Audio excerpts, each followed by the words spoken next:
Bienvenidos nuevamente a Cotorreo Científico. Hoy tenemos a nuestra invitada Mariana Solís. Ella es bióloga de profesión completamente y ha estudiado en la Universidad Michoacana de San Nicolás de Hidalgo y hizo una maestría en el CICESE. Actualmente está desarrollando un doctorado en la opción de biotecnología molecular en el Laboratorio de Análisis Genético del Centro Multidisciplinario de Estudios de Biotecnología en el CEMEC, de la misma universidad donde realizó la licenciatura. Y increíblemente, pues quien quiera aprender más sobre biología marina, pero específicamente sobre las líneas que ella ha desarrollado, las cuales son ecología de la conducta de peces, y que está, por cierto, próxima a concluir su doctorado. Así que si quieres aprender más de estos temas, quédate con nosotros y escucha este interesante podcast. Bienvenida, Mariana, ¿cómo estás? Hola Norma, muy bien. ¿Y tú? Muy bien también, muy contenta de tenerte acá. He de decir que es de los podcasts más difíciles de concretar que hemos tenido acá, pero supongo que también más interesante. Pero esto es por el flujo de un biólogo con este tipo de estudios, ¿no? Cómo te tienes que mover a diferentes lugares. Y bueno, nos platicarás en este momento sobre la dinámica de ser un biólogo marino, que espero que así te definas, aunque pienso que por tu especialidad te definirás de otra manera, ¿no? Pero bueno, acá siempre comenzamos con una pregunta que parte para que nos puedas platicar de tu carrera profesional, ¿no? ¿Cuáles han sido los 3 puntos más importantes que han pasado en tu vida para poder primero elegir tu carrera y después las especializaciones que has tomado, ¿no? Pues creo que esa pregunta me la llegaron a hacer alguna vez en una entrevista justo de la maestría y les decía que pues fui una niña loca, ¿no? Entonces yo desde los 4, como desde los 5 años quise estudiar biología. Tengo una tía que es bióloga, entonces ella pues la veía que llegaba de los campamentos tortugueros, su la dinámica, que entonces desde entonces quise estudiar biología. Un poco más tarde, como a los 12 años, sí, más o menos 12, 13 años, leyendo un libro de Conrad Lorenz, que es el padre de la etología, del comportamiento animal. Entonces dije, bueno, lo que quiero estudiar es comportamiento animal. Él tiene un relato muy bonito que se llama El anillo del rey Salomón y que habla sobre cómo se comunica o cómo entender la comunicación de los animales no humanos. Y a partir de eso, ya más tarde, un poco quizás en la prepa, dudé un poco si irme por un camino más asegurado, que sería quizás ser docente, profesor o quizás veterinaria, pero nada más fueron así como un pequeño momento de duda y ya, o sea, como que al final estoy cumpliendo como un sueño de niña, que es ser bióloga y estudiar comportamiento animal. Y no inventes, es también la primera persona dentro de esta pregunta que nos contesta que desde los 5 ya sabía que iba a ser, ¿no? Es impresionante cómo una persona tan pequeña es tan sensible y tan persuasiva para identificar qué es lo que realmente te gusta, ¿no? Porque un niño de esa edad, incluso más grande, siempre dice, no, pues quiero ser doctor, y al día siguiente quiero ser veterinario, al día siguiente quiero ser maestro, ¿no? Es como muy difícil ver este tipo de casos, ¿no? Y aún me impresionas aún más ahora que me dices que a los 12 ya sabías en qué te ibas a especializar además. No inventes. Sí, yo sí les he dicho, ya más bien me confundí de grande, pero de niña lo tenía muy claro, era como muy claro. Qué padre. Y bueno, en el trayecto de la carrera seguro tuviste dificultades y a mí me gusta también hacer este tipo de preguntas como más reales, ¿no? Más orgánicas al respecto de qué fue lo que se te hizo más difícil y qué fue lo que te apasionó más de la carrera. De mi carrera como bióloga, yo creo que la licenciatura fue muy bonita. Yo como hice un sistema no tan escolarizado, soy una niña de una zona rural, entonces siempre estuve como en escuelas con en la primaria con menos de 30 compañeros por toda la escuela. Entonces luego hice telesecundaria, una prepa abierta, y entonces pensé que muy posiblemente cuando llegara a la universidad iba a tener lagunas de conocimiento. Por fortuna no fueron tales, un poco en algunas materias que no tenía como tan frescos como física o química, pero bueno, o sea, como me parece que con algo de constancia y estar ahí, lo logré. Los primeros años también fue un poco difícil que, pues no estoy acostumbrada a un sistema tan escolarizado, entonces también no pelear con los maestros era una parte importante al inicio. De rebeldía. Qué bonito, ¿no? Pero bueno, también aquí mostramos un perfil bien diferente, ¿no? Esto que dices, el tipo de escolaridad que llevaste y todo eso. Pero yo siento que también te dio herramientas para ser autodidacta, ¿no? Y esto de ser autodidacta nos es bien difícil a nosotros, sobre todo, o a la mayoría, sobre todo, cuando entras a un posgrado. O sea, porque ahí sí vas sola, con un poco de ayuda obviamente y de guía y eso, pero vas sola y eso muchísimo nos cuesta un montón de trabajo, ¿no? Entonces, acabas de dejar un mensaje grandísimo, ¿no? El de ser autodidacta y todo esto. Y aparte de tener otras habilidades que seguramente te sirvieron, ¿no? Como el ajedrez, porque aquí tenemos a una ganadora nacional, chicos, que hablaremos muchísimo más más adelante, seguramente en alguna otra invitación sobre cómo una bióloga trasciende en otros sectores, ¿no? Que es bien importante ser como un poquito multidisciplinario, que eso te da herramientas a futuro. Y bueno, para continuar con el podcast, a mí me gustaría saber ya, ¿cómo decidiste estudiar peces y esta especie en particular, etcétera? ¿O por qué este nivel, no molecular? A ver, vamos a aprender un poquito más de esto. Pues el bicho en sí fue como un accidente. Yo quería estudiar comportamiento de invertebrados. Entonces en la Universidad Michoacana había un par de opciones, era alguien que estudiaba aves y quien fue mi asesor de licenciatura, que estudiaba en ese momento, tenía líneas de investigación con insectos.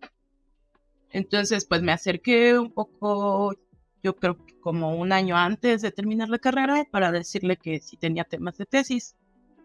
Como me ofreció que sí, pero en insectos, yo dije, no, insectos sí, no me gustan. Entonces, son bonitos, pero sí, no me gustan. Entonces, a nivel de estudio, quedó así, me dijo que me podía contactar con otras personas y en algún momento que llevé la materia de buceo, presenté un proyecto de autorreconocimiento en peces, en esa familia de peces, que es otro Pomacéntrido. Y que a mí me parece que era un proyecto bonito, era con espejos y unas imágenes, y entonces qué tan agresivo era el pez con una imagen que no identificaba como la suya. Y pues ahí un choro, yo creo que uno es todavía más idealista cuando está todavía más chico, entonces hace como cosas ahí raras. Y ya a partir de eso, que ya me había dicho mi asesor, Lucho, que no, ya después me dijo, oye, sí, podríamos trabajar en algo si me propones, y yo ya propuse una línea de investigación con peces. Después trabajé mi tesis de licenciatura. Un poco más atropellado estuvo en maestría, que al final terminé trabajando con ecología, pero no tanto con ecología conductual. Y pues el bicho ha sido un pretexto más que en sí, porque los que estudiamos conducta describimos procesos, no tanto al individuo en sí. Las interacciones, ¿no? Y todo esto. Sí, y bueno, peces y aves son modelos de estudio porque son muy fáciles de ver, son accesibles, es fácil manipularlos, el número es grande. En particular el mío es un modelo de estudio porque no está amenazado, hay muchísimos, entonces también es como, hay ciertas ventajas en que sea una especie no protegida. Entonces el buceo fue una de las primeras partes fundamentales que ocurrieron en ti para poder acercarte, ¿no? A la ecología marina, se podría decir. Sí, yo lo quería como una herramienta y además para mí fue como una sorpresa porque nunca me imaginé trabajando en el mar. O sea, me parecía que el trabajo en mar era súper pesado, que la sal, que esto, o sea, creo que la gente tiene que no ha trabajado tanto en mar, lo tiene como, ay, qué bonito trabajar en el mar, pero no, ya la mera hora es como súper pesado, ¿no? Y además, yo como no soy de una zona con costa, o sea, mi fase y todo, pensaba yo que yo tenía una desventaja con las personas que sí vienen de ahí. Simplemente en cuanto hablas con ellos, pues saben identificar mareas, hacia dónde se ubican, y yo era como, yo quizás un poco más con arbolitos o algo boscoso podría tener alguna sapiencia al respecto, ¿no? Pero entonces yo no pensaba, fue como, yo recuerdo que la primera inmersión que tuve buceando sí fue como, wow, este es un mundo nuevo, sí me gustaría estar aquí. ¿Y qué fue lo que más se te dificultó ahí cuando ya estabas en el mar y cada vez que empezaste a interaccionar más y más, ¿no? O sea, que tenías más, que sumergías más, que pasabas más tiempo dentro del mar, qué sé yo, o sea, a mí me parece este mundo fascinante, pero intimidante, ¿no? Y siendo bióloga, aún así me parece muy intimidante y admiro muchísimo a la gente que trabaja dentro del mar. A mí me parece que hacia el respeto al mar está como latente todo el tiempo, pero me parece que eso pasa en campo todo el tiempo, ¿no? O sea, no soy En tanto de cualquier punto. laboratorio, pero también tiene sus cuidados, ¿no? También estar en laboratorio, ahora que desarrollo un poco más en laboratorio. Y bueno, a mí me gustaba mucho más el trabajo de campo, entonces pues realmente no lo he visto como un conflicto muy grande en mi trabajo. Alguna vez sí que acompañé a alguien al mar y estamos haciendo su proyecto de maestría, que era sobre biodiversidad en bosques de Kelp. ¿Sabes? Sí, porque el equipo era viejo, luego no servía, lo tenés que andar inflando y chaleco con la boca, como una serie de cosas, pero a mí también me sirvió esa porque ahora me siento como muy lista a poder adaptarme, a trabajar bajo condiciones adversas. A mí yo le contaba así a gente que ha buceado más en el Caribe, que es como una albercota, que allá más bien en Ensenada, en Baja California, salíamos tipo focas, ¿no? Bueno, tipo león marino, así con la tercera ola y te avientas contra las rocas. Entonces, en alguna forma, yo sí tengo como esa presunción de bióloga de que me gusta mucho decir, ay, hice esto arriesgado, o estuve bajo circunstancias, o esto sí, me parece como incluso algo de presunción, así de, bueno, yo digo que es porque no tengo hijos, porque si los tuviera, a ver si me gustaría estarme arriesgando, pero pero yo digo que mientras, así. Pues sí, o sea, es lo que te da la pauta también como para ir avanzando en el proyecto, para conocer cosas nuevas, ¿no? Yo pienso que también dentro del mar te quedas impresionada y pasmada de lo que nosotros no vemos, ¿no? Ah, me gustaría que me comentaras, ¿no? ¿Qué es lo más impresionante que has vivido en el buceo y obviamente en el trayecto de tu proyecto de investigación? ¿Y qué es lo más impresionante que has visto, ¿no? Ahí adentro. Esa pregunta me es un poco difícil porque creo que luego, o sea, se piensa que a lo mejor una especie muy grande o algo así como muy apantallante, pero creo que, o sea, a lo mejor la respuesta no va a ser la más esperada, pero por ejemplo he buceado con tiburón ballena, que es muy impresionante, o que la foca llegue a jugar también, o cuando estás con leones marinos, que además te sientes muy frágil, o sea, sabes que en cualquier momentito, tu pedía, si estuvieran de malas, una mordida, cualquier cosa, puede peligrar tu vida. Entonces, sí eso, pero como que a mí me fascina encontrar un proceso nuevo, ¿no? Dentro de mi tesis o algo así como, ¿viste qué coloración cambió mi pez? Ahora hizo algo bien raro, viste que ahora hizo una interferencia entre el apareamiento. Entonces es como muy emocionante esta parte de descubrir algo nuevo de mi proyecto y a la vez sí me emocionan mucho como estas interacciones nuevas. Entonces más a veces que hay bien tiburón o me pasó esto, sino me gustan mucho los otros procesos. Entonces, sí, es como un poco, le está diciendo a alguien que estudia más especies, como especies de aves, y es como a ellos sí se van más por la especie nueva que vi o el nuevo lugar que lo encontré y todo. Y es como, mira, el nuevo proceso, ¿no? Yo supongo que es La como nueva el conducta área y que nos esto. gusta a cada quien. Y bueno, a mí me gustaría también que nos platicaras un poquito las aportaciones de tu trabajo de maestría, ¿no? Porque pues eso habla obviamente de algo que dijiste que fue crucial al inicio, que dices, uno es muy idealista, ¿no? Cuando entras a la universidad y quieres salvar el mundo, pero realmente ya cuando estudias un posgrado te das cuenta que los avances son pequeños, pero los aportes son significativos, ¿no? Sumados en un grupo, en una línea de investigación, en una sociedad, ¿no? Que esté enfocada en tal objetivo. ¿Cuál? Entonces, a mí me gustaría que nos platicaras, ¿no? Porque es muy importante para todo aquel chico que quiera irse a esta área de la biología. En maestría no trabajé con conductas.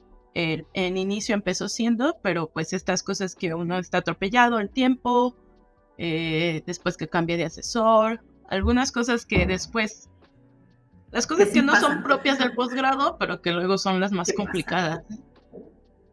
O sea, que no es lo que esperas, ¿no? ¿Y qué fueron esas cosas? A ver, échanos Pues el cotorreo, voy a no seas balconear, mala. voy a balconear Sin a quien me nombres, dijo que ni siquiera. pues, una es que eh, yo, yo cuando conversé con quien iba, con el investigador que iba, teníamos planteado un proyecto de conducta plana, un proyecto de conducta con lobo fino. Si no se daba, iba a trabajar con conducta en Manatí. Y al final no fue ni plan A ni plan B, y entonces me ofrecí a trabajar con un tema que era bonito, pero pues no era nada de lo que yo esperaba, que era plomo en sangre de cóndores, ¿no? Entonces me dijo, ándale, o sea, un biólogo tiene que saber de todo. Yo sí, pero no es mi línea, ¿no? Y no es algo que a mí me vaya a gustar. Que bueno, si alguien después lo revisa, sí es importante que uno intente tener alguna línea de investigación para intentar ahí desarrollar. Y pues terminé trabajando en algo que era muy cercano, que eran peces. Ahora no era buceando, eran truchas de la Sierra de San Pedro Mártir, con el experto que es el doctor Gorgonio. Y entonces él, pues muy amable, no sabía tanto de la línea de investigación, trabajamos con conservación y entonces se plantea una caracterización de la zona para la mejor conservación de esta especie.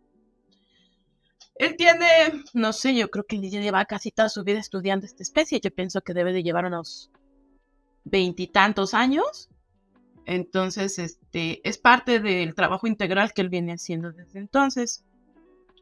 Y bueno, yo llegué a ese tema como tratando de no dejar de todo mi línea de investigación, pero sí porque era como que no, hay que fijarse bien en con quién llega uno de asesor. Y también lo otro es que mi posgrado fue una situación muy complicada para mí, o sea, mi maestría. Estaba acostumbrada a una dinámica de la Universidad Michoacana que yo pienso que es muy idealista y es muy respetuosa con los estudiantes. Y llegó un posgrado donde se entendía lo competitivo de otro modo, ¿no? Había decían ellos, competitividad entre los alumnos, pero sí era un ambiente muy pesado. Muy, muy pesado. Entonces, pues como que son cosas que al final afectan, no deberían, pero terminan afectando el trabajo que estamos haciendo. Pues sí, ¿no? Y y a mí me gusta, ¿no? Cómo nos expresas esta experiencia, porque acabas de decir pues tres cosas importantes. Primero, ¿no? Hay que saber elegir al asesor o al tutor, ¿no? Porque es lo medular, si escoges a alguien que te guíe bien, aunque no sea el tema que te atraiga así completamente, vas a aprender, ¿no? Pero también has mencionado que tú llegaste con un líder de investigación, ¿no? Y que llevaba años estudiando a la trucha. Y la experiencia que tú puedes agarrar de un experto en algo es también bien importante. A lo mejor no para la línea que vas a elegir ya definitiva, pero sí incluso aprendes cosas bien importantes y bien interesantes del investigador, ¿no? Por la experiencia, por el conocimiento que trae, todo. O sea, puede servir como un ejemplo para llegar a hacer lo que tú quieres hacer en lo que tú decidas, ¿no? A lo mejor no en truchas, pero ni en la línea de investigación, pero sí, o sea, que sea algún centro o algún foco importante para poder partir o hacer las cosas mejor. Y, y finalmente, ¿no? Esta última parte que has mencionado, ¿no? De ser conscientes en que no te debes de casar con algo que no te gusta y seguir buscando hasta encontrarlo.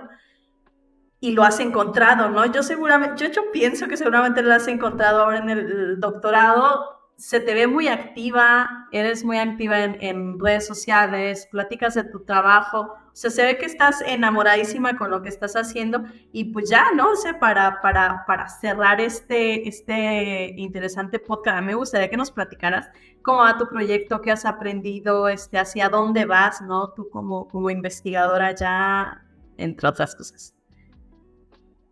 Pues bueno, y antes de como terminar con esta parte, ahora que hablas de como de los asesores, yo sí justo ahora que lo mencionabas, es como mi asesor actual que desarrolla una línea de investigación que a mí me gustaría, pues es un modelo a seguir, ¿no? Y yo lo decía, es como, bueno, lo decimos algunos de laboratorios, pues es mi papá académico y es una persona que sí, o sea, te da herramientas para tu área y todo, pero sí ayuda mucho en tu forma de evaluar tu vida y tus proyectos que tienes y demás. Sí es un modelo a seguir.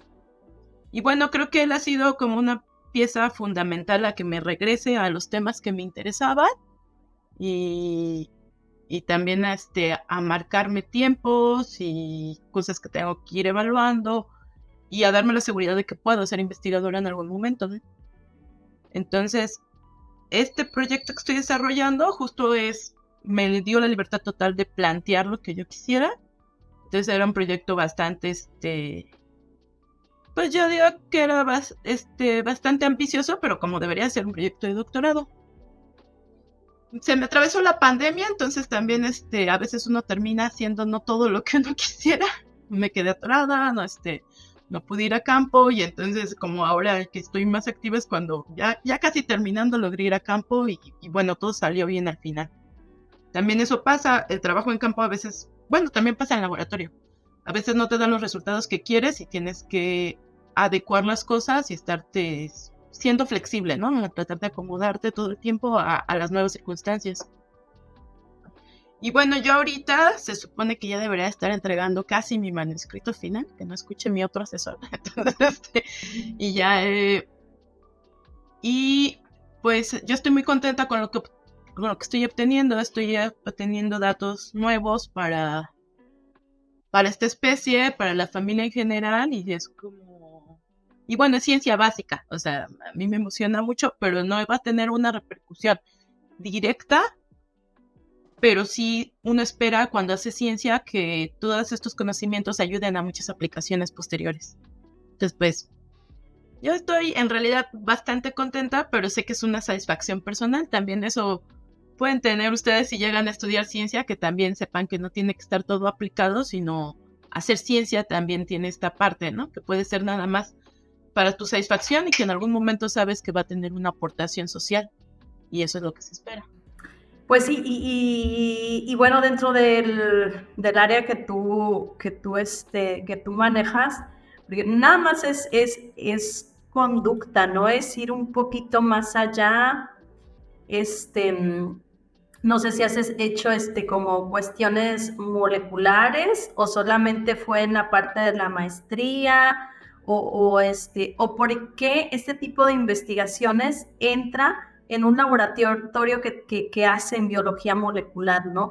Esta parte también es interesante porque seguramente es complementaria de todo lo que tú ves en campo y de todo lo que tú analizas. No sé si traes muestras, si qué analizas de ellas, qué análisis moleculares haces y por qué, ¿no? Que es lo más interesante para nuestros espectadores ahí. Sí, la conducta tiene un par de formas que ha sido abordada, que es con observaciones directas y mediante inferencias que pueden ser fisiológicas o también mediante la genética. El ejemplo más como en mi área, que son sistemas de apareamiento, es que antes se pensaba que muchísimas especies eran monógamas y en cuanto les haces pruebas de paternidad se descubre que realmente no. Y hay algo que se le llama monogamia social, que es que las parejas se ven socialmente juntas y pasan la mayor parte del tiempo, pero cuando no está viendo la pareja, tanto el macho como la hembra se van y se aparean con otros. Pero esto no era posible verlos porque no tenemos 24 horas de observación directa con la especie, entonces esto lo podemos obtener con datos moleculares. Yo lo que obtengo era yo lo que reviso es tengo una especie en la cual se hace cuidado paterno, el macho se queda al cuidado de los huevos, la hembra se va, entonces dentro del nido que cuida el macho y que además es muy grande el costo energético que hace, a veces la progenie, lo cual solo se sabe con pruebas de multipaternidad, puede ser hasta de un 70% de otros machos. Entonces, tengo que ver por qué los está cuidando, si no son suyos, si son de vecinos o si son de un pez que está lejano. Y también una hipótesis que yo tenía era que probablemente se quedaban cerca de machos que estaban emparentados. Entonces, esta parte que ya al final quedó, tengo las muestras, no las he revisado y ya no las voy a alcanzar a revisar. Iba a estudiar multipaternidad y también similitud genética. Que pues bueno, como no pude ir a campo, ya nada más recabé los datos y mi compromiso es que alcanzo a terminar mi doctorado sin ello y posteriormente hago un poco de todo este trabajo ya titulada. Pues sí, ¿no? Sí, lo importante es que la mayoría de los objetivos se cumplan en cualquier proyecto de tesis, de licenciatura, maestría o doctorado.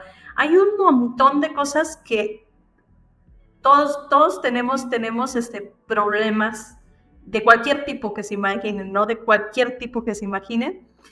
Desde que de repente se te va tu asesora al extranjero y te quedas solo hasta que se te acabó un reactivo y ya no se usa, ¿no? O cosas así, cosas tan triviales que pasan, pero que al final uno debe de sacar, ¿no? Debe ser objetivo y debe de también de tener la palabra con tu cuerpo académico, con tus evaluadores y decir, esto para mí es suficiente, es importante, aporta la ciencia y déjenme avanzar, ¿no? O sea, que al final es eso lo que importa, generar recursos humanos o investigadores de calidad y pues con ganas de trabajar, que es también lo importante y lo que merece a nuestro país, ¿no? O sea, investigadores que tengan ganas de aportar la ciencia básica aplicada o cualquiera que sea. Y pues para finalizar esta sesión tan bonita y tan interesante, a mí me gustaría que nos platicaras hacia dónde va la casi doctora Mariana Solís, qué le gustaría hacer a futuro y finalmente pues unas palabras motivadoras ahí para la gente que está en esta área o que quiere irse hasta consejos prácticos o lo que tú quieras para ellos, ¿no? Para ellos que te están necesitando. Pues, ¿hacia dónde voy? Yo espero que primero titularme, posteriormente, idealmente, me gustaría mucho trabajar en investigación, pero si por algo llega a no darse, estoy abierta como a posibilidades. Creo que algo básico en este tipo de área y más en las oportunidades que hay ahorita en el país o laborales o en el mundo, porque ya ni siquiera creo que sea en el país. Yo pienso que habría que observar que incluso yo platicando en congresos internacionales, México es de los pocos países que cuenta aún con este tipo de becas para estudiar un posgrado y creo que es algo que debemos de aprovechar. Todavía las nuevas generaciones a mí me parecería muy importante, no hay esta opción en otro lugar ya del mundo, me parece, por lo que he comentado, puedes hacer un trabajo, puedes tener otras horas, pero esta posibilidad de que te den una beca de tiempo completo ya no existe, entonces yo pienso que es algo que debería de ser un aliciente, porque aunque el dinero no sea el factor importante, pues sí te da las herramientas para poder dedicarte solo a eso, que es un área muy demandante, entonces sí es bueno que no tengas preocupaciones de otro tipo y me parece que es importante que traten de aprovecharlo. Y si todavía no están titulados, algo que yo tenía muy claro era que traten de tener más del 8 de promedio, un 8.5 sirve bastante más, un 9 por si quieren hacer algo en el extranjero antes, ahorita a lo mejor no es tan necesario porque ya no está esta parte del extranjero, pero sí, siempre te sirve. Entonces me parece que como que vayan enfocándose si es un futuro que les gustaría, mejor que tengan el antecedente desde ahora. Posiblemente puedan decidir otra cosa después, pero pues no está de sobra que tengas los requerimientos para hacerlo. Y a mí me parece, y por el otro lado, en la parte más bonita, a mí me parece que forjaron gran parte de mi historia, de mi devenir, personas que me dijeron que podía hacer ciencia y que podía ser científica y que este era un camino bonito al cual podemos llegar casi todos, o sea, si te gusta, si te apasiona, por algo es, entonces que vayas hacia allá. Y bueno, y también que uno espera que justo, bueno, primero, porque todos los que somos hijos de escuelas públicas, tenemos que retribuir socialmente, entonces, ¿qué esperas? Y la ciencia en sí busca retribuir, entonces que todo tu camino sea también para retribución social, pero también porque sea un placer tuyo y algo que te llene. Entonces, pues a mí me parece que si quieren estudiar ciencia, yo voto porque es el mejor camino de todos. Y ojalá que vayan haciéndose de las herramientas necesarias para estar en ese lugar. Pues claro, ¿no? O sea, acabas también de tocar un punto muy importante que nos debe de quedar bien claro a todos los que nos dedicamos a la ciencia, ¿no? O sea, un país sin ciencia o limitado o que no le da el interés es un país que no va a desarrollarse como otros, ¿no? Entonces la ciencia tiene una gran importancia para el desarrollo económico, social, intelectual, en cualquier aspecto puede tener un gran impacto. Y pues, aquí ahora te comprometo que en alguna otra sesión tendríamos que hablar de evolución porque yo sé que es otro tópico que te apasiona y que no vas a dejar nunca de leerlo, de comprenderlo, de seguir la investigación que se hace en este sentido. Así es que en otro podcast te queremos ver hablando de evolución porque es algo muy importante que debemos de abordar desde cualquier área, ¿no? O sea, cualquier persona debe de saber de evolución y tú eres la indicada para que nos hables de evolución. Así es que nos vemos en otro episodio más de Cotorreo Científico. Muchísimas gracias por aceptar nuestra invitación y nos vemos en la próxima.